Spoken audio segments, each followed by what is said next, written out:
Yes? Have you come with questions? Ask, and I will answer.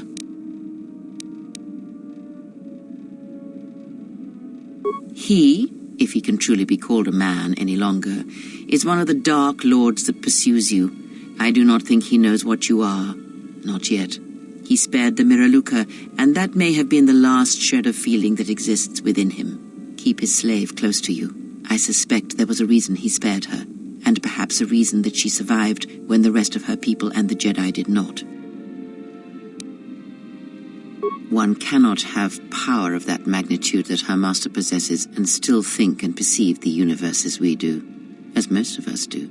I had hoped that you would not have to confront him, but her presence here has changed all that. You will have to meet him in battle. You must be prepared to sacrifice the blinded one. Perhaps her death will buy you the time you need to deal with her master.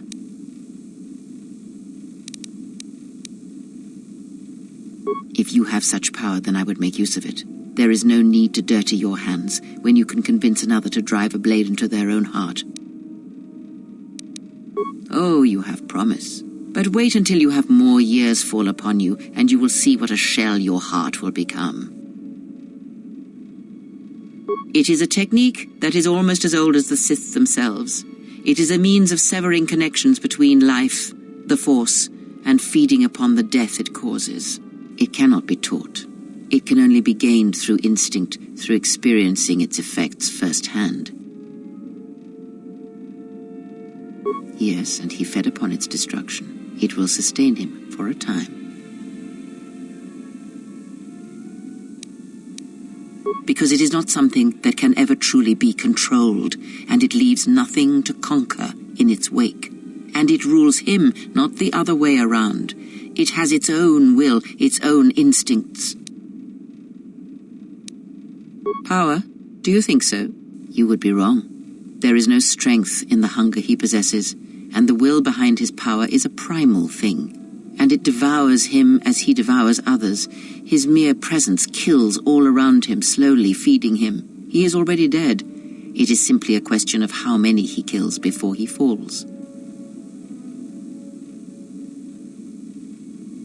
Nothing is impossible with the Force. It is an energy that flows through all living things, and like energy, it may be harnessed, channeled, and consumed at times. It may even be a substance that can burn and ignite. Do not think of his power as one would a weapon, or one of your warships of the Republic. It is terrible, but it is still a subtle thing. The sect of assassins that chase you feed on the Force. What he does is simply the pinnacle of what they could achieve in time. And that is why they and their techniques must be wiped out. No one again must experience and learn what her master did. As much as one may use the Force to bolster the wills and strengths of others, the reverse is possible, though not often used. Instead of sending one's will through connections in the Force, instead such connections are drawn upon, fed upon, and drained completely. Then you understand how terrible such a power is, and why it must be ended. It is an empty road to the dark side, and by traveling it, the price is death before one's time. He is a breach in the Force, capable of consuming the lives of those around him. Sometimes the touch is slow, as it is with his crew. It is not something he can direct or focus, much like hunger itself. He is more of a hole in the Force than a living thing. Force sensitives and worlds rich in the Force draw him. The Miraluka world was one such place. That is why where the Jedi gather, Jedi will die. He will feel it, unless they mask their presence. But Kotor called out as a beacon to him, and he could not resist it. And he cares nothing for the Sith, or its teachings, or the Jedi. And when the Jedi are dead, he will feed on the galaxy, the Republic, and eventually consume the Sith as well. There is no future in the empty galaxy he sees, and that is why he must be stopped. The breach must be sealed before his power grows beyond what even we can hope to stop. Perhaps he is bound to her, as I am bound to you. If so, there may be a death served by hers. You must be prepared to sacrifice the blinded one. Perhaps her death will buy you the time you need to deal with her master.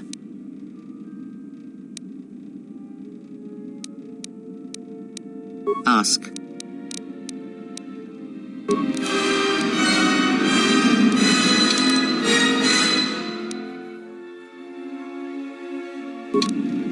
Yes. Very well. She did nothing to your eyes that was not already there. She has forced this upon you, but such crude methods are the markings of the Sith. Close your eyes. Close your eyes. Feel this ship around you. Listen to my words. Hear the sound of the handmaidens training in the cargo hold, her hands cutting the air. The welding of the droid as it goes about its work.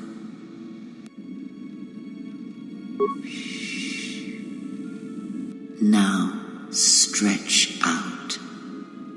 Hear the rumble of hyperspace, the hum of the hyperdrive. Ignore distractions and focus on my voice.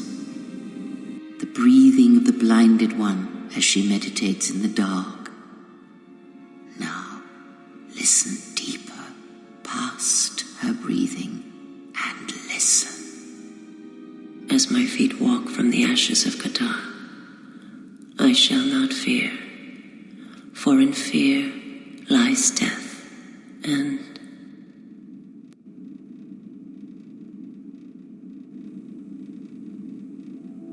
you are strong indeed. What you heard was surface thoughts only, but it is something that masters have trained for years and never learned. That is not the real question you should ask. Is such listening enough to perceive the world around you?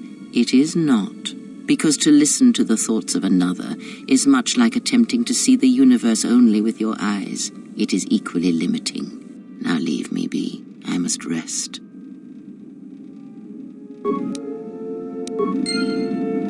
Yes?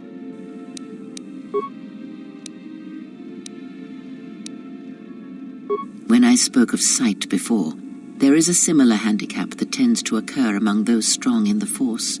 They neglect their skills. Some believe they no longer need them. The greatest wielders of the Force are those that maintain some grounding to the more physical realities of the universe. Some wielders of the Force have mastered piloting, others the ability to fix and repair and build, from simple moisture vaporators to more complex machines such as droids and vehicles. One's ability to understand the human body and its ailments, for example, can make your powers within the Force more complete, more powerful, when you attempt to repair the cellular damage of another. And others have mastered the more subtle work of politics, persuasion. Do not doubt that a galaxy may be conquered with words, a republic overthrown, and an empire made. When such skills are honed, one's abilities with the Force become that much stronger. My warning to you is this: do not rely on your companions to compensate for your weaknesses in skill. There will be times they will not be there to help you when needed. What skill would you say is your greatest strength? And what skill would you say is your greatest weakness?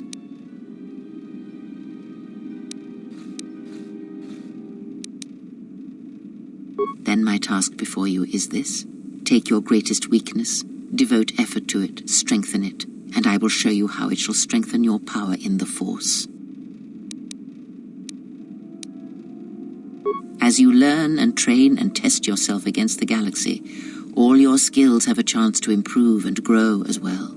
When you devote some of that training to your weakest skill, you will know. Yes? Very well. Very well. Sit with me. You have brushed the surface thoughts of another. It is a start. Calm yourself. This time, silence your own thoughts. Keep them still. Imagine the waters of the room of 1,000 fountains, each stream suddenly falling silent and still. Imagine the ice of Telos, cold and smooth as it gathers upon the plateau. Now, stretch out. Feel the ship around you. Strip away the metal and see the souls and minds of those that fill its corridors with more thoughts and dreams and worries than can fill the space of this ship. As my feet walk from the ashes of Kotor, I shall not fear, for in fear lies death, and... If I up the Dubana gas levels in the carbine, that would be enough to punch a hole even in triple durasteel. And we'll need weapons like that if the Republic discovers the camp on Duxon. From the first movement towards the second, strike, repeat, circle one's opponent, repeat, faster, quicker. If Father had been faster. If only Father had been faster. If I was faster, I would no longer be the last of my sisters. But does Atris love him? Yeah! Jedi do not love. Does Atris hate him? Jedi do not hate. This journey is harder than any she has sent me on. Switch the face of the +1, -1 card. The totals are 9, 10. Switch the face of the +2, -2 card. The total is 8, 11. Switch. Your command echoes still, General, and I obey, as I did at Malachor. As my feet walk from the ashes of Kotor, Switch the face of the +1, I shall -1 not card. fear, The totals are 9, for in 10. fear Switch the face of the +2, Your command death. -2 echoes card.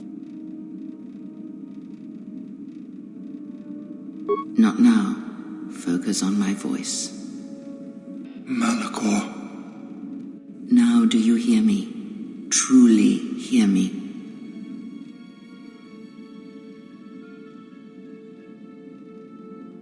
You have taken the first steps on a much longer road, exile.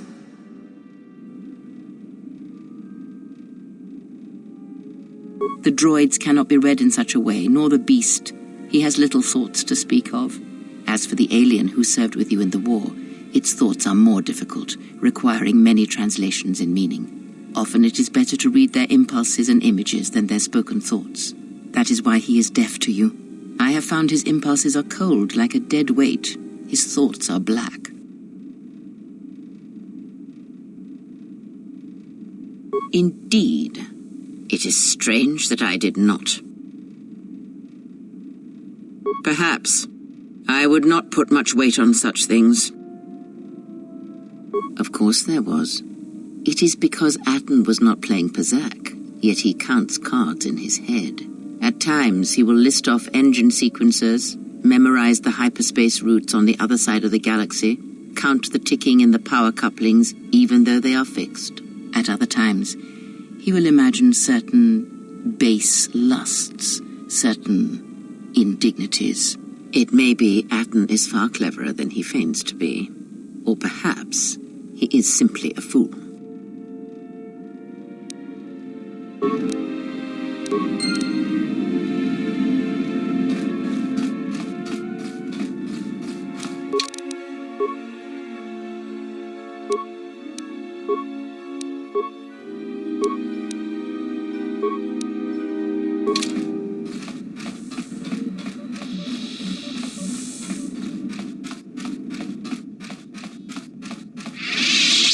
I don't know what that witch did to you, but she's dragging you down into whatever hole she came out of.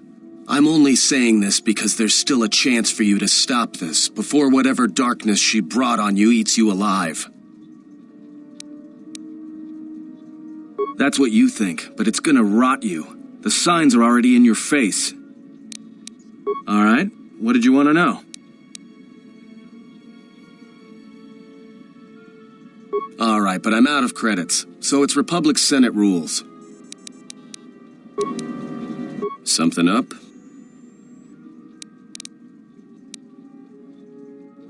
Alright, I'm game. What did you want to show me?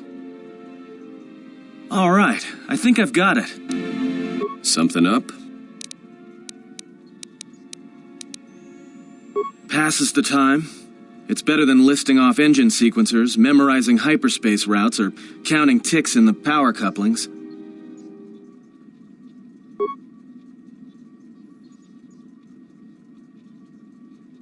Why do I play Pazak?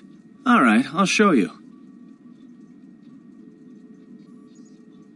We're not playing for credits. We're playing for something else. Are you gonna play or not? Nope, blasters stay in their holsters. Do you want a deal or should I?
Good match. Now, what are you thinking about right now?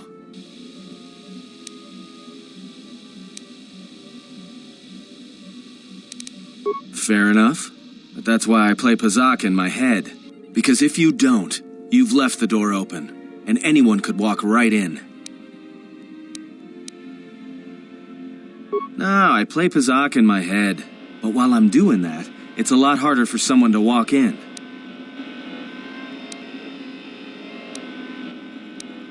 No, I can only teach you to play Pazak. Do you understand what I'm saying?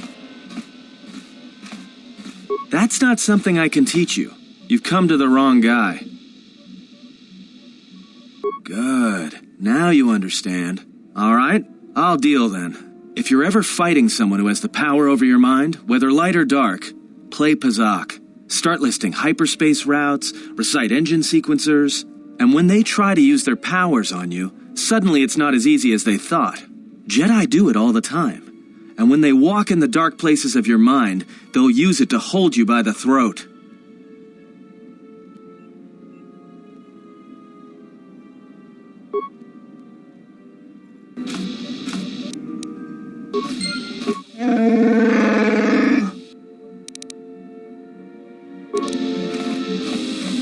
Yeah, what do you want?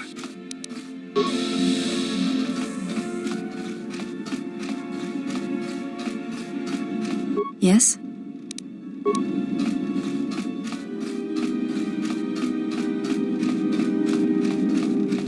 Yes, General? If you think they'll help. It'll take practice, but I think I can pick that up. Yes, General?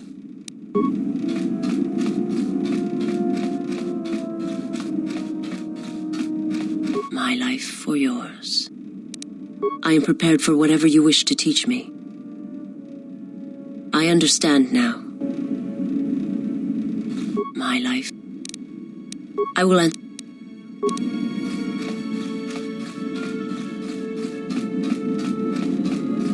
Query, is there someone that you need killed, Master? Statement.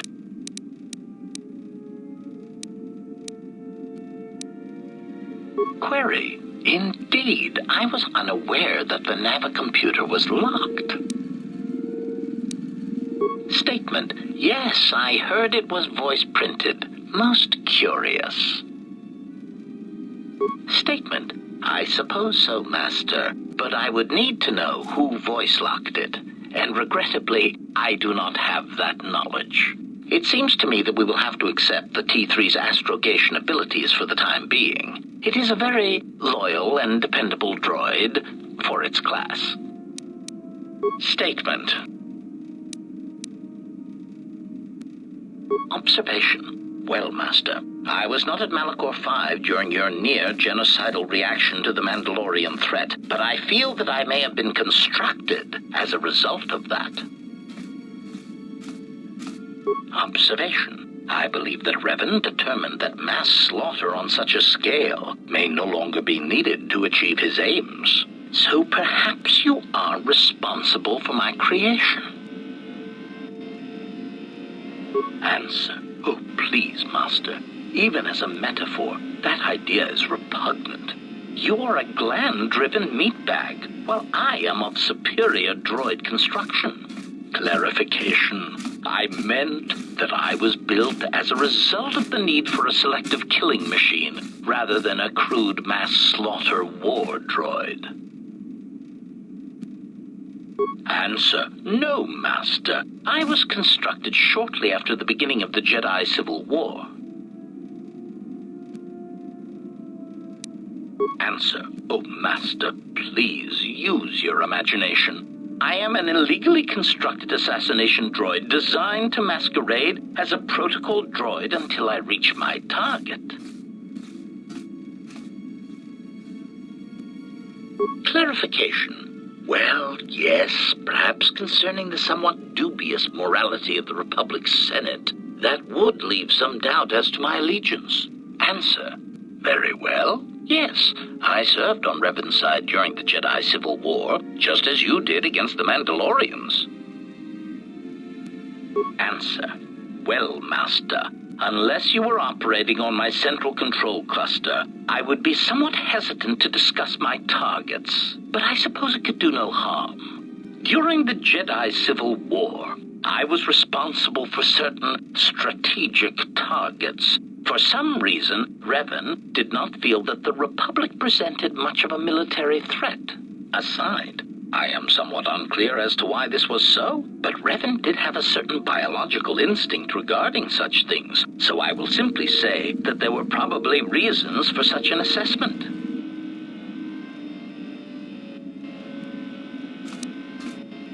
Answer.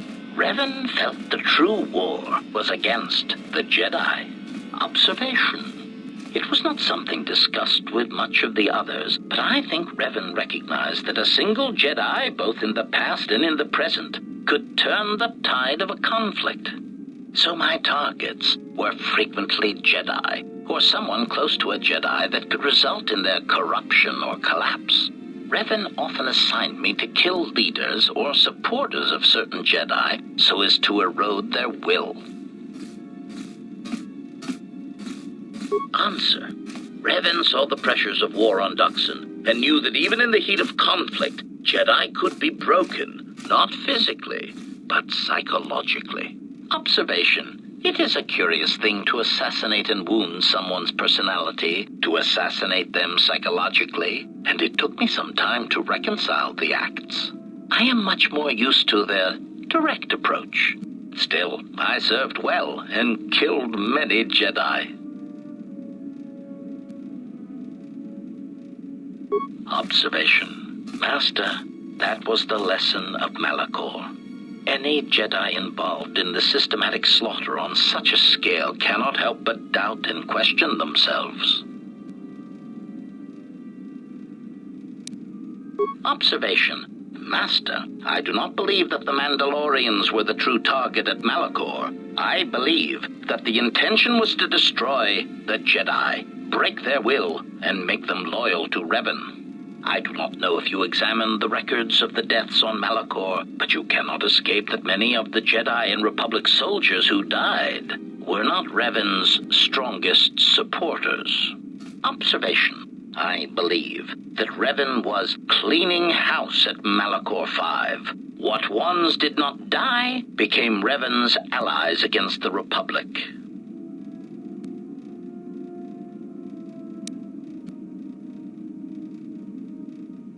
Answer. Oh, yes, Master. I hope none of them were friends of yours. But really, they had it coming. I do not know when the Jedi ceased to be adherents to their code, but many did not tread cautiously, and many were quite arrogant when facing a droid, as if we were somehow beneath them. It gave certain kills and added pleasure when being underestimated. Cautionary. Master, don't take this the wrong way, But in my opinion, a blaster shot to the throat is often the best way of silencing Jedi hypocrisy. I have found many Jedi to be arrogant practitioners of pacifism when it is convenient for them. Also, their tendency to never directly answer a question is rather annoying. Statement. I do not have the exact counts, Master. Since it is difficult to determine who was a Jedi and who was not, it seemed to be largely a matter of perspective. I did kill many soldiers who used techniques in combat that could make them be considered Jedi, although they call themselves Sith.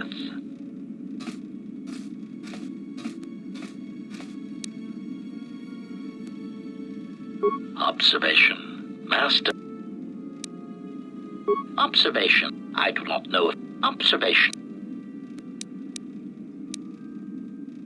Request. First, Master, I would appreciate it if Jedi need to be killed, that you permit me to kill those annoying pseudo-pacifists for you. But if you are determined to do it yourself, then there are many techniques I would suggest. Recitation. First, weapon selection is critical. If I see one more idiot attacking a Jedi with a blaster pistol, then I'll kill them myself.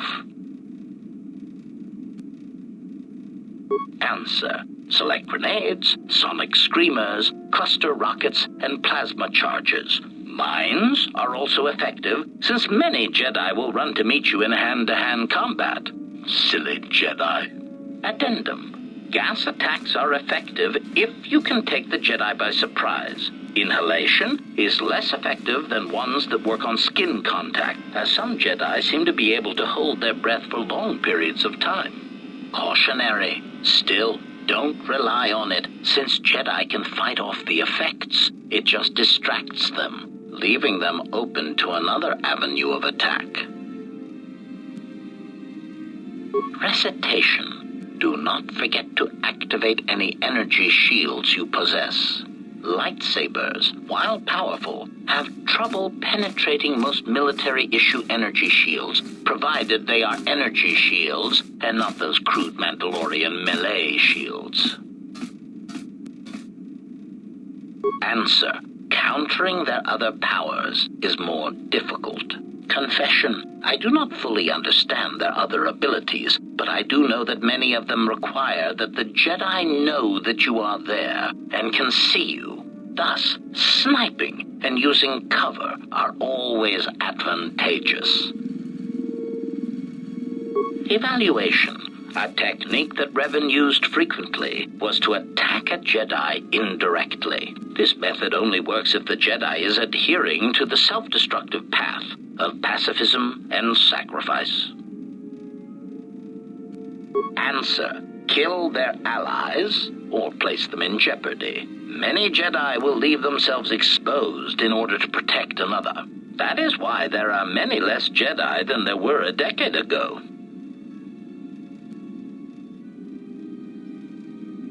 Cautionary. Oh no, Master. In fact, that is the worst thing you can do. Explanation. Statistically, over-planning the assassination of a Jedi seems to backfire. Extrapolation. There are many theorists who claim Jedi can see the future, and I do not know if that is true, but it seems impulsive acts are more common to succeed than planned incidents. Jedi, like sandkivers, seem to sense trouble a few seconds before it happens. They are tricky little pests.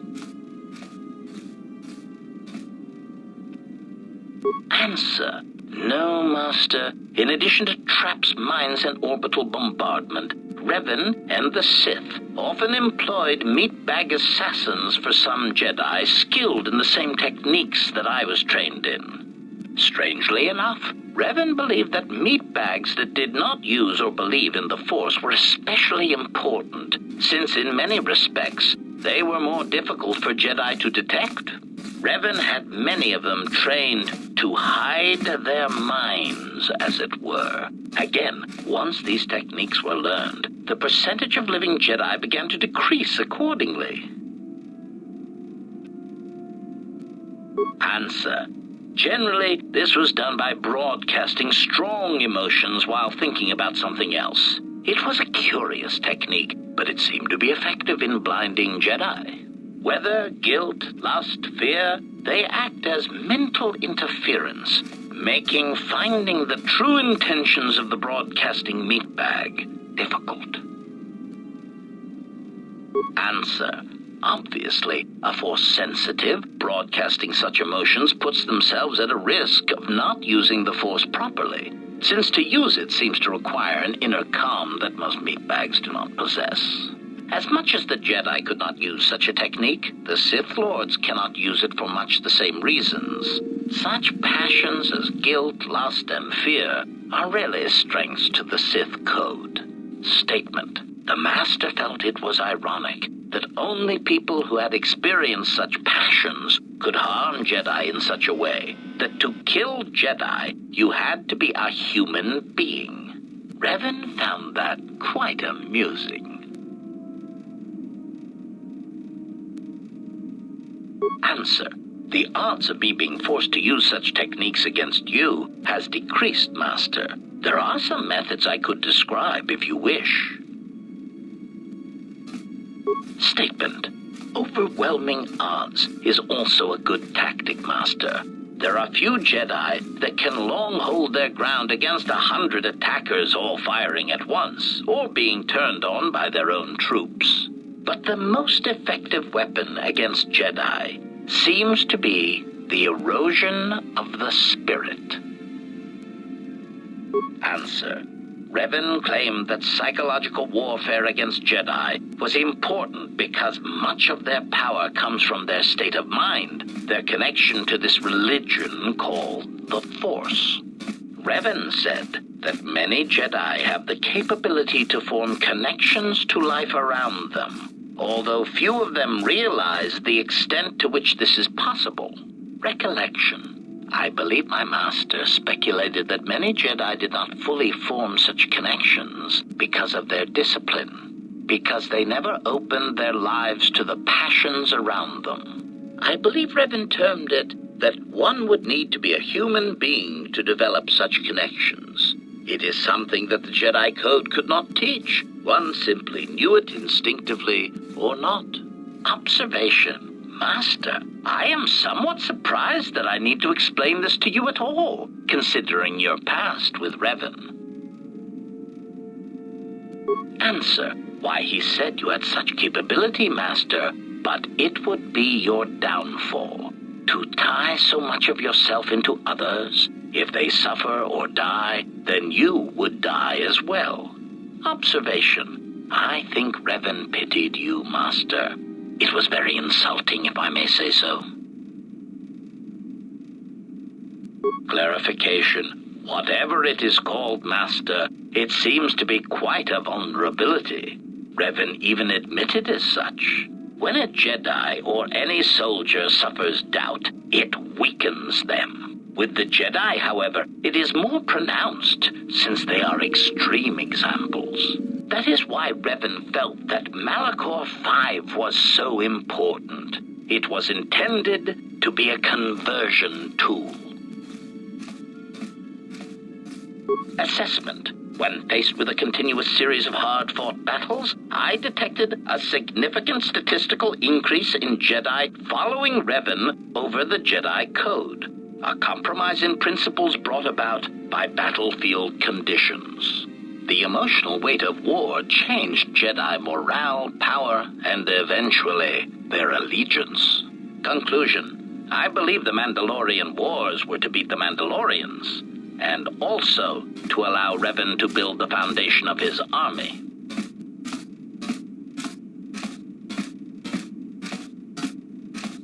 But I am surprised you have not already arrived at this conclusion. Surely the loss of your troops and the Jedi who served under you at Malachor 5 had a detrimental effect upon you and your ties to the Force, and I suspect your desire to be around others ever again. Observation. Observation.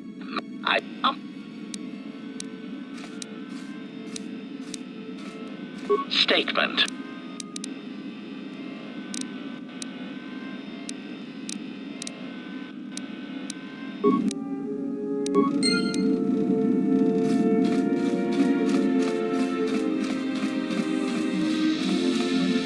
Yes. Nothing has changed. You may know I still seek to protect. No, you are you.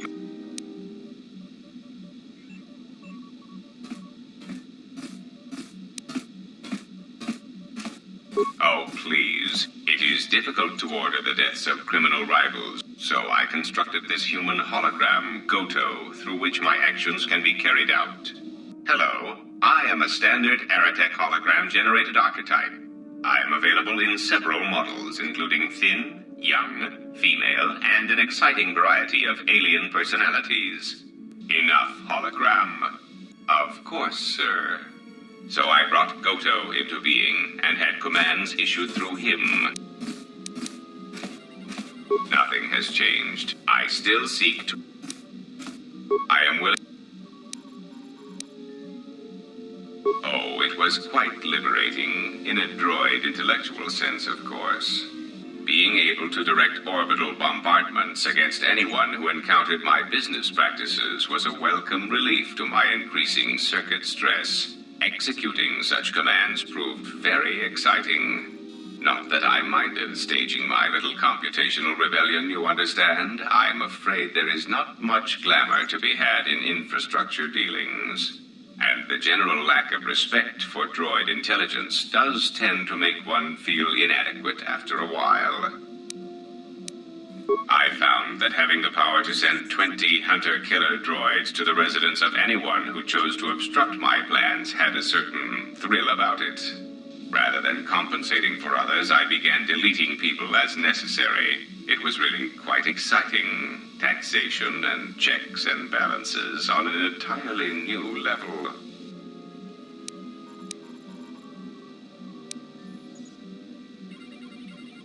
Working for the Republic was stifling. So many checks and balances, forms to fill out, well-laid plans destroyed through slow bureaucracy. Now, crime. That is something exciting, pleasing. There are no rules. There is danger, movement. I found that I began to crave such things. In essence, working for the Republic was much like committing much slower, much more boring crimes. And it was more difficult to see those crimes being committed. You may speak.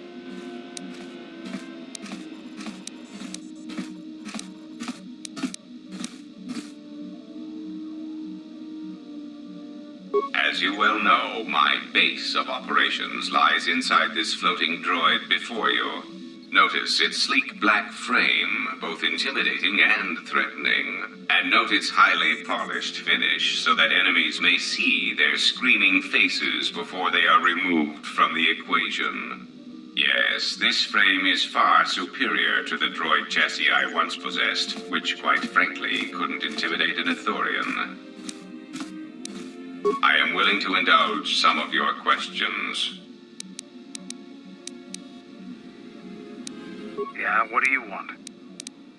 These are the remains of Telos. Admiral Saul Kareth bombed it into oblivion during the war. Seemed like an odd target. Not many defenses or troops worth fighting, but maybe that's why Revan chose it. I heard the Republic is trying to rebuild the world. Nothing but a waste of resources, if you ask me. Now, was there something else you needed? Another Mandalorian. You're welcome to join us. Our clan has traveled here in search of work, and if we find a working arrangement, then I'm sure you could be included in. I'm not here for any mercenary work. I'm here to return your clan to Duxon, where I am restoring our people to their former glory. Mandalore?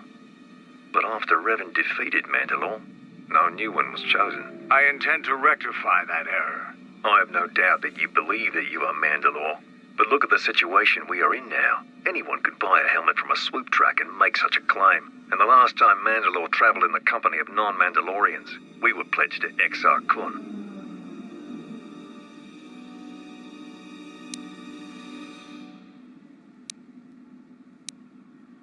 A Jedi? Perhaps you are deserving of the title of Mandalore. I heard rumors from Isis about Mandalorian sightings on Duxon, so perhaps there is truth to what you say. Very well, Mandalore. My clan will follow you and make for Duxon, so that another clan might be added to the strength of your army. Excuse us. We must gather the rest of our clan and deliver them the news.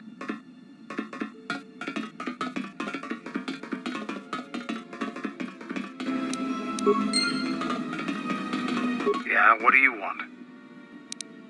Nar Shaddaa, home of the Hutts and the Exchange. Depending upon your needs, it can be a useful place to visit. Alliances here rarely ever survive. I'm not gonna bother to tell you to be careful. Just don't take anything at face value here. Now, was there something else you needed?